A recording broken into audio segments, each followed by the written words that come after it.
खबर यूपी के जनपद अमरोहा से, जहां जनपद में प्रदेश के वन मंत्री के दौरे के दिन भी अमरोहा में तेंदुए ने एक युवक पर जानलेवा हमला कर दिया। धनौरा से बाइक पर सवार होकर गांव नौगावा सादात जा रहे तभी सुधांशु पर तेंदुए ने झपट्टा मार दिया और कई मीटर तक उसका सिर मुंह में दबाकर घसीटा। वहां से गुजर रहे कार चालक ने शोर मचाकर तेंदुए को भगाया। सुधांशु की हालत नाजुक बताई जा रही है और कल ही उसकी सगाई होनी थी। अमरोहा जिले में तेंदुए की दहशत बरकरार है और वन विभाग की लापरवाही सामने आ रही है। लोग खौफ के साए में जीने को मजबूर हैं। वन विभाग तेंदुए को पकड़ने में नाकाम साबित हुआ। ये घटना वन मंत्री के दौरे के दिन होने से वन विभाग की बड़ी लापरवाही उजागर हुई। अभय केसरी, ब्यूरो नितिन कुमार की रिपोर्ट, अमरोहा। नाम सर आपका? मेरा नाम विमल किशोर भारद्वाज है। मैं यहाँ पर उप प्रभागीय वन अधिकारी हूँ अमरोहा जिले में। जी सर, ये रात जो घटना हुई है नौगावा गाँव में, इसके बारे में कुछ बताइए आप। ये रात घटना की जब सूचना मिली तो वन विभाग की टीम के साथ मैं पहले तो पीड़ित के घर पर पहुंचा, उसके बाद स्थल का भी मैंने मुआयना किया। तो पीड़ित के घर वालों का कहना था कि जब वो लड़का जो लगभग 26 वर्षीय है, एक युवक है, वो लौट रहा था तो उसके ऊपर एक तेंदुए ने हमला किया और हमला करने के बाद वो तेंदुआ वहाँ बैठा भी रहा, उनके अनुसार ये था। फिर उसके बाद हम लोग अपनी टीम के साथ घटनास्थल पर पहुँचे तो घटनास्थल जो है वो एक खरंजे पर उतरकर रास्ता है जो मुख्य मार्ग से उतरा हुआ है, वहाँ हमने खून के निशान देखे।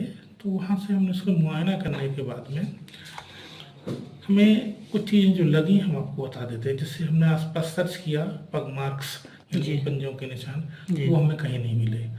तो ग्राम प्रधान हमारे साथ थे, उन्होंने कहा कि यहाँ पर बहुत भीड़ इकट्ठी हो गई थी तो इस वजह से पंजों के निशान मिट गए होंगे।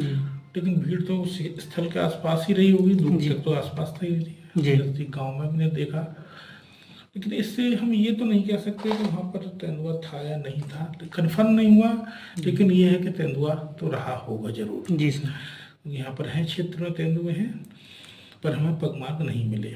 सर इनकी तादाद ज़्यादा बढ़ रही है, इसके लिए मतलब क्या हो सकता है सर?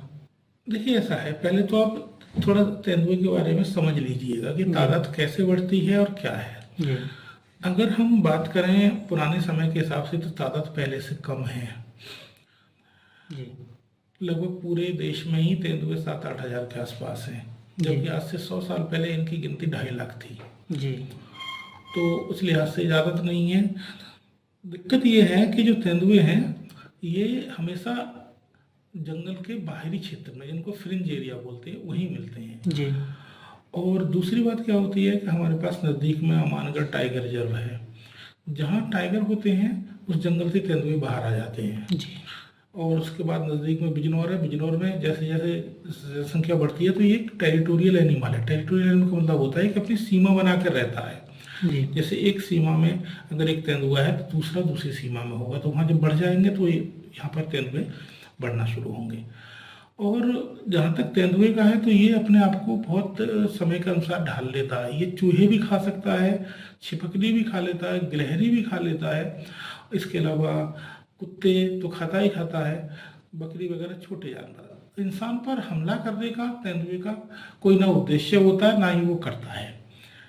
तो ये अगर इंसान पर हमला होता है तो वो भ्रमवश अगर वो कर ले तो जैसे इंसान झुका हुआ है या छोटा बच्चा है तो उसको देखकर, क्योंकि तेंदुए को बहुत स्पष्ट नहीं दिखता, उसको केवल अपने शिकार के हिसाब से चलता है, ब्लैक एंड व्हाइट दिखता है, उनको कलर भी नहीं दिखता किसी रंग के प्रति। और ऐसा भी नहीं है कि किसी आदमी को पहचान के उसके पीछे चलता हो या आदमी के पीछे लगता हो, या ऐसा भी नहीं है कि आदमी के खून का टेस्ट उसको अच्छा लगता हो, ऐसा कुछ नहीं है। जी सर। बल्कि अगर देखा जाए तो उसमें कि इंसान से तेंदुआ अपने आप को बचाने की कोशिश करता है। बस फर्क इतना है कि अपने आप को अडेप्ट कर लेता है, यानी अगर इंसान दिख रहे हैं तो वहां से ये अपने आप को छुपा लेगा, लेकिन ये नहीं है कि वहां से भाग के चला जाए। ठीक है सर, धन्यवाद।